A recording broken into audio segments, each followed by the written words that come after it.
Yo, it is the plug episode 4 on VisionCast Radio. We used to do this shit on Risen Ashes Radio, but Risen Ashes Radio does not exist anymore and has now became VisionCast Radio. So today we have a special guest with us. His name is BirdKatt. And BirdKatt comes from Ohio.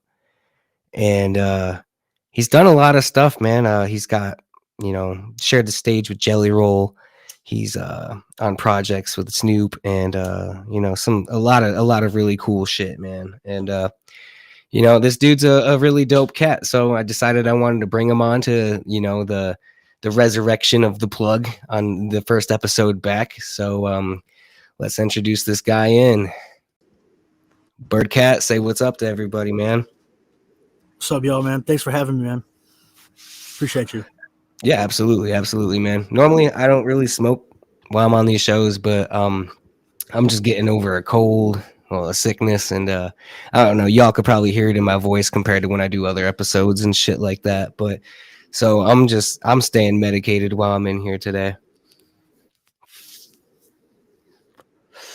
But anyway, BirdKatt, I just said that you were from. I just said that you were from Ohio. What part of Ohio are you from? That'd be Akron, Ohio. Oh, you're from Akron? Exact. No shit. Hell yeah. Sad to say. Yeah. Yep. Hell yeah. And like I said, you shared the stage with Jelly Roll. What was that like? It was nerve-wracking, trying to be up on stage and shit with, greatness with the, huge, shit in your pants, trying to play it cool, you know what I'm saying? But all in all, man, he's they're pretty down to earth, and they make you feel welcome, and so instantly, like as fast as you get the anxiety, it's as fast as it goes away. And very down to earth people. Hell yeah. But it was one night to remember, that's for damn sure. Now, was this before he started going super big with country and came out with that song Save Me, or was it around that time? I'd say it's way earlier. Back in 2018, I had the opportunity to get a hold of his manager. I don't know how it happened. It just kind of fell into place. And I booked him at this little bar. I forget the name of it, man, but it was like a bowling alley slash adult hangout bar type thing. They had a slide and shit and stripper poles and whatnot. And, we booked him, and we had assumed like it was going to, be a good, a show, like it's going to be packed, but we had no idea it was going to be like nuts to butts. You know what I'm saying? And it was insane. And see, that's the thing, that I was supposed to perform with him at that show. And since the venue owner decided to sell meet and greet tickets without paying him and telling Jelly Roll about it, he was quite pissed. Him and Struggle as well. That was on their Waylon and Willie tour. And I remember that.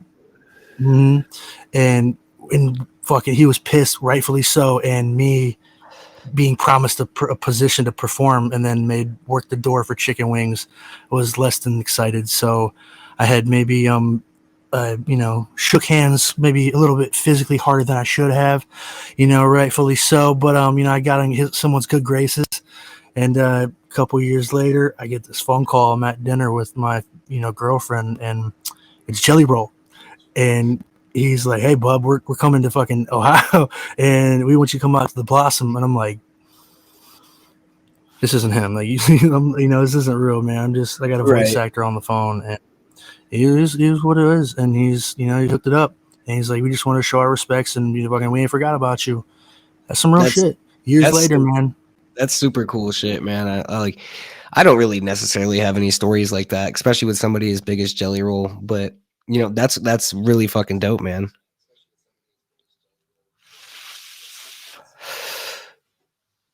Oh shit, you froze a little bit there.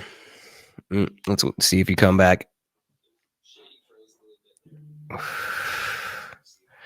You're watching it on your phone.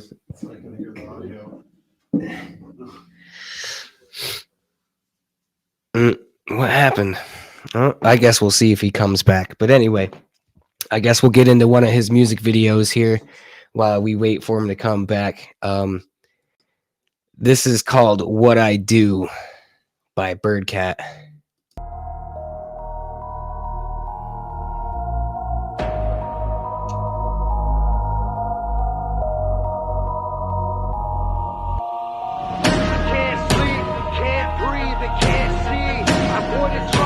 no one left who can save me. So make way and vacate the premises. I'm through with all the negligence and sick of being generous. I do what I do and I won't ever ask for help. Bitch, I do what I do cause I'm a danger to myself. I'm not you, but I got goons and we don't do it just because. Fuck the rules, fuck the world, I don't need it or the drugs. Yeah, I do what I do and I won't ever ask for help. Bitch, I do what I do cause I'm a danger to myself. I'm not you, but I got goons and we don't do it just because. He said his computer crashed. Fuck the world, I don't need it or the drugs.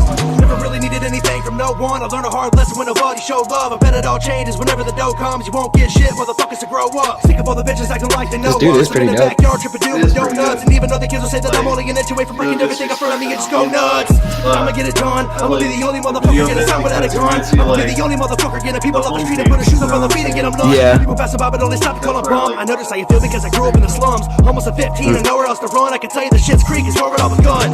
Can't sleep, can't Yo. breathe, and can't see. I wanna try, there's no one left who can Say it again. me. So make way and vacate.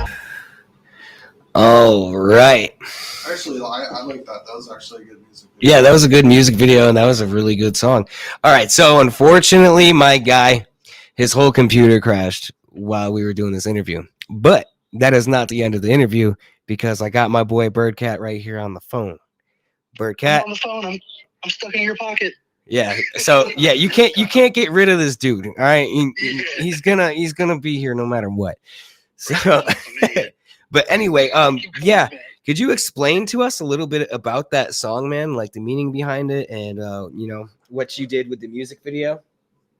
Yeah, man. I always try to take footage of whatever I do, wherever I'm at, whenever I can, because you never know when you're going to miss an important moment, and it's great to always have that on file because you never know when you're going to need it, man. And you know, growing up, like I've always cherished the pictures I've had of family members that I can't see anymore, and I want to be able to give something to people who, for ages to come, to be able to be influenced off of, to see where I started out, man. Recording with almost nothing, and having no shows, no experience, no contacts, to being able to grind, work, and put it into the fucking dirt until you start seeing some buds pop up in the ground, and you just gotta slowly water it and fucking just be patient. Yo, come, that's some real shit, though. That's some real shit. Right. And that video was showcasing the evolution of me as an artist, as a whole, and that I just want to be able to give back in a sense.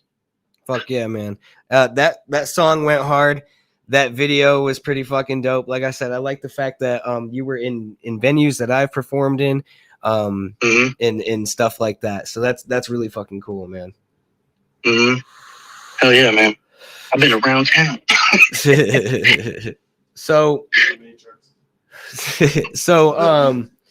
let's talk about this flyer for this next show that you sent me here. It is called the Redneck Olympics.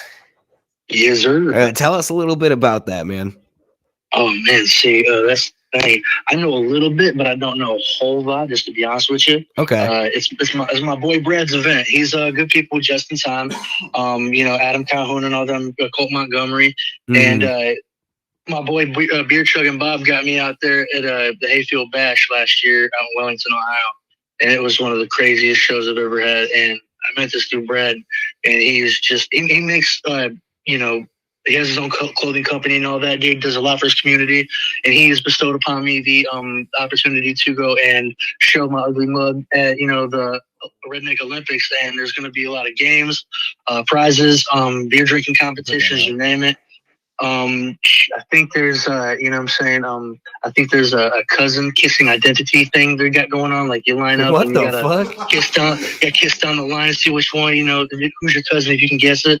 And what the fuck, bro? This is real? No, it's not that. I'm just playing. That's my favorite game though. There's like cornhole and shit and fucking shooting guns. We're gonna be on 32 acres. And my girl, my homie Bobby, she's also a business partner of mine. She has two kangaroos, real motherfucking kangaroos here in Ohio. A bunch of farm animals and shit, and more farm space, and you know what to do with, son. So yeah, you can hear the hillbilly redneck in his voice for sure. From Ohio too. Yeah, that's the West Virginia coming out. But I mean, yeah, I live in Ohio. Fucking, I'm from New York though, so I'm like, like city folk and fucking right. Yeah, so I often wonder, like, if I showed up to like something like the Redneck Olympics and did my stuff, if that type of crowd would fuck with me or not. Well, I'll make you. How about this? How about we find out? Because I got Kyle Kane on there. I got Sloosh. I got a couple of people. I'm also working on getting Kelsey Lynn and Stormy Lee. They're good friends of mine too.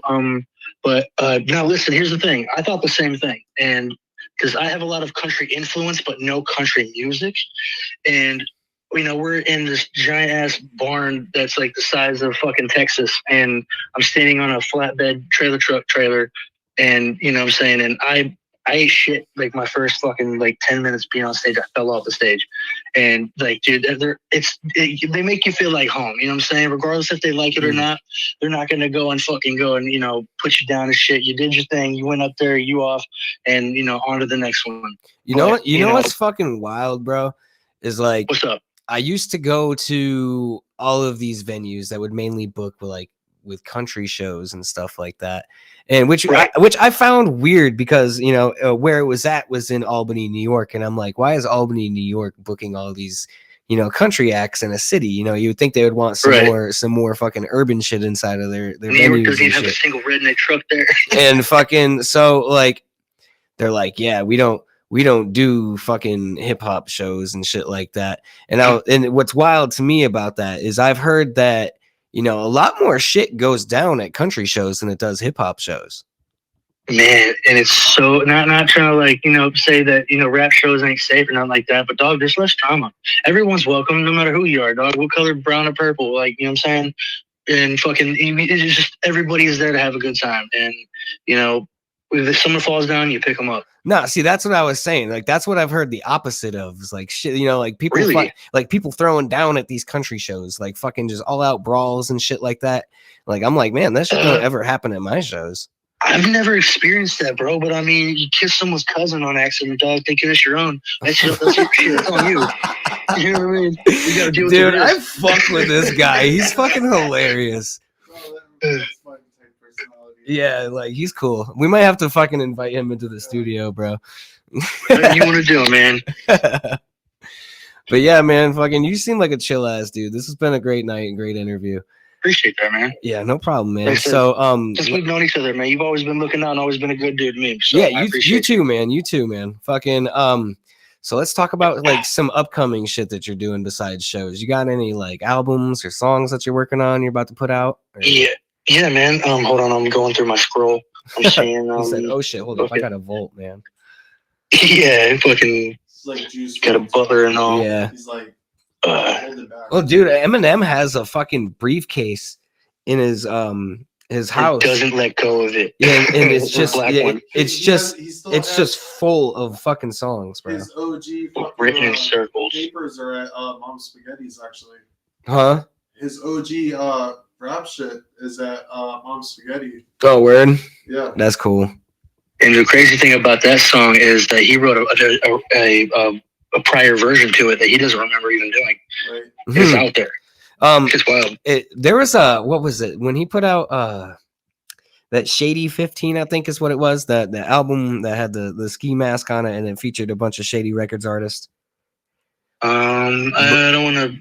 I'm not positive. Not 100%. I think it was that one. I'm anybody that's watching or whatever, don't quote me because I could be wrong, but I do think it's right.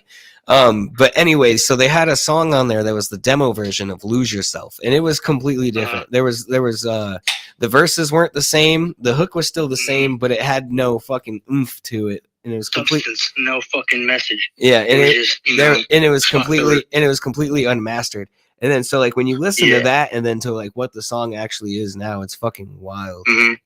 And it's weird not hearing Eminem, crisp to a T in a sense. Because this shit's always on point. Yeah, no shit. So I have a question for you. What's up? What made you start doing music, man? What made me start doing music? I'm from the birthplace of hip hop. So one way to gain respect out there was to Where might that be? was in New York. Gotcha. So the way to gain respect out there was to have bars. If you weren't out there doing, you know, gangster shit and like trying to do some mob style type shit, you were on the street rap battling people, or, you know, just spitting to gain respect. So that's what got me started with rapping. But music has like always been in my family. Like my mom, she would you know, sing backups for, you know, certain groups and stuff like that. And fucking, I don't know how true this is, but my real last name is Vedder. And my mom used to tell me I was related to Eddie Vedder of Pearl Jam, but I have never met the dude, so I don't know how fucking true You say that is. last name is Vedder? Yeah. That's fantastic, man. Oh, yeah.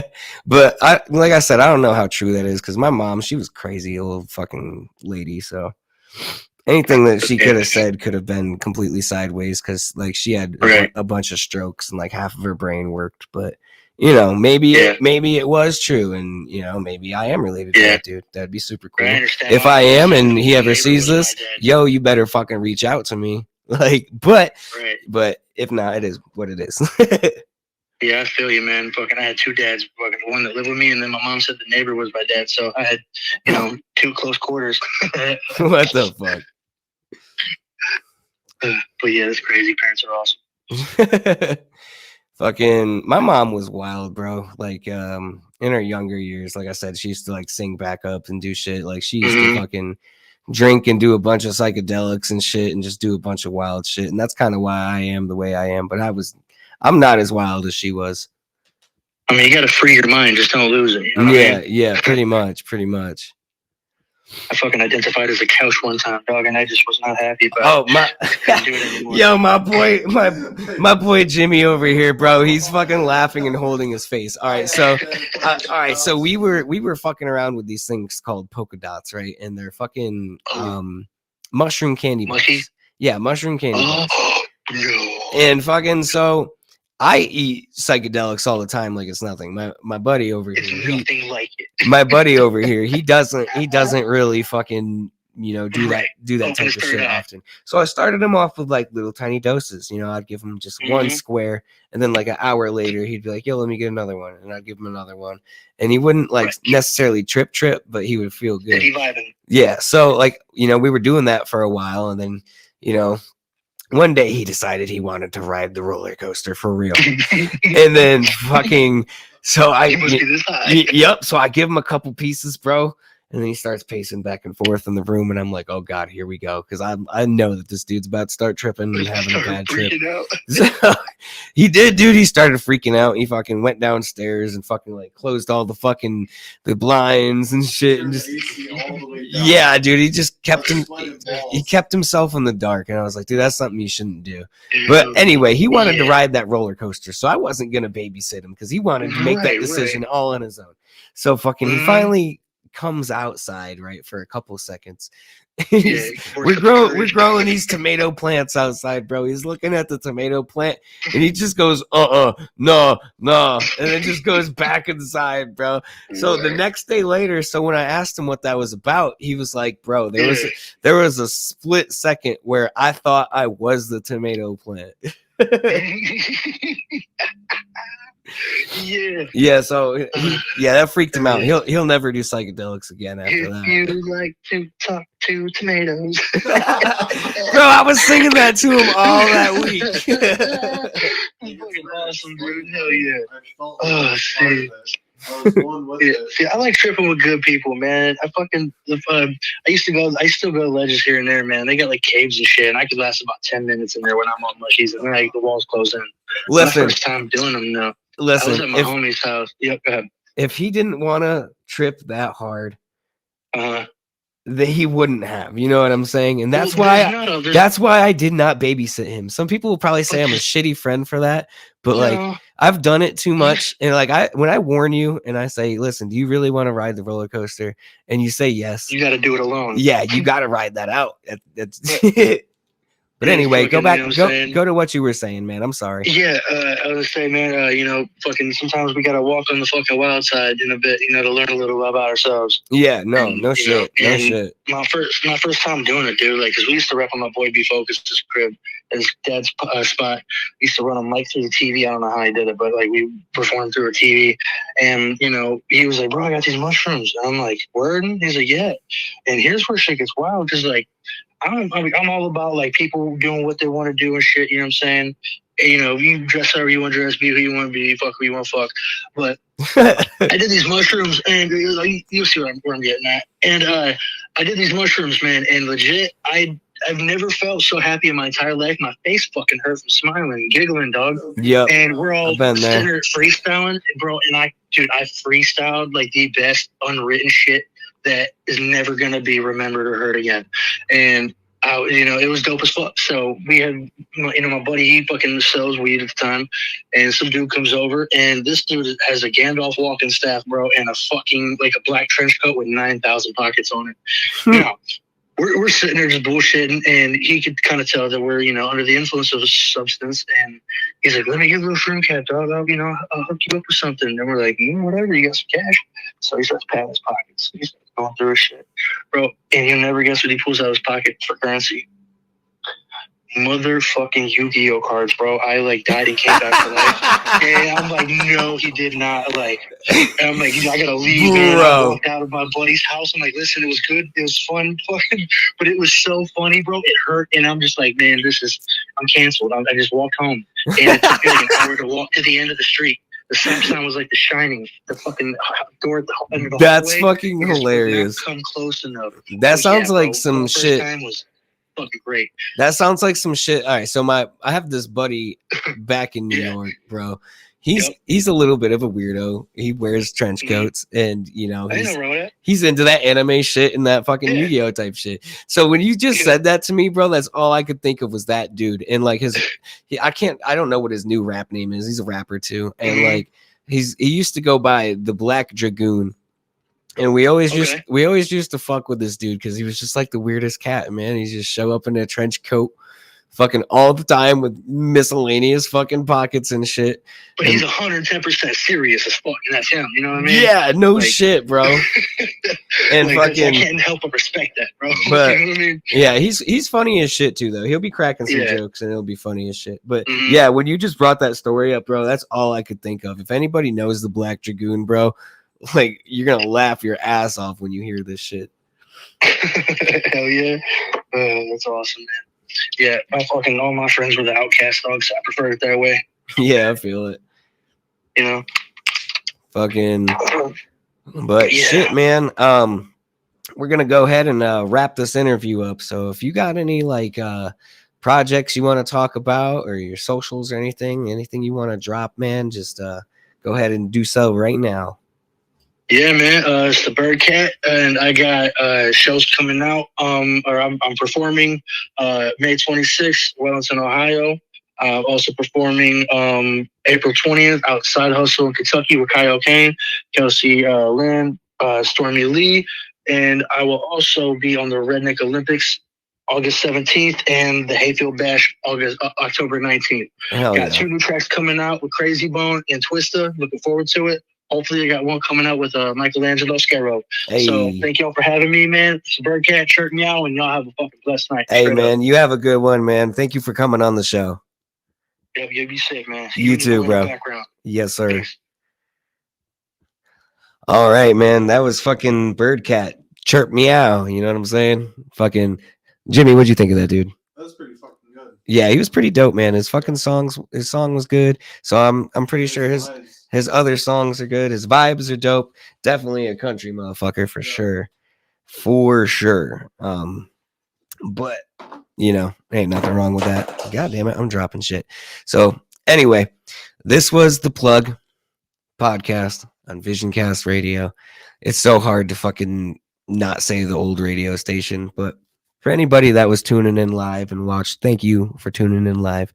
And for anybody that's gonna see this later at home, I'm fucking sorry I sound like shit. I just got over being sick. I'm still kind of dealing with it a little bit, but I'm not doing too bad. So, thank y'all for bearing there with me. And I tried my best with fucking keeping my voice not raspy and shit, but it just sounds like shit. And I know it does. So I apologize. But thank y'all to anybody tuning in. Thank y'all to BirdKatt for fucking coming on the podcast and, talking about some real shit and dropping some knowledge on us, man. He was a super dope dude. Fucking can't wait to have him back. But anybody that tuned in, thank y'all. We out this bitch. Have a good night.